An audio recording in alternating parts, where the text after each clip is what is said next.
Papiloom ehk papiloomus on maailmas üks tähtsamaid transpordiloomi ning asendamatu seal, kuhu kaameliga ei pääse. Nii tutvustataksegi Tallinna loomaaias uut looma.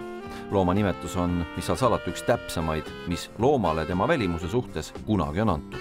Ma olen teiega siin intervjuusid teinud, ma arvan, nende aastate jooksul päris palju ja päris põnevatest loomadest on juttu olnud, et see on minu jaoks kõige selline ekstreemsem loom siin teie puuris.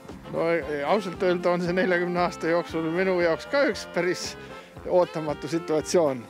Avastasime järsku, et üks imelik elukas on sinna sisse roninud ja tõmbasime kähku ukse kinni ja lukk peale ja nüüd ongi siin siis niisugune kummaline elukas, mida meie loomaaias pole küll ennem olnud ja võib-olla, et isegi on see esimest korda kogu maailmas.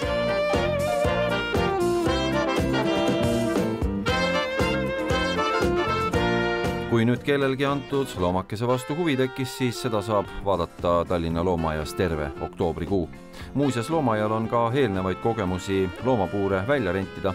Aastaid tagasi elasid ühes ahvipuuris tuntud lastesaate tegelased.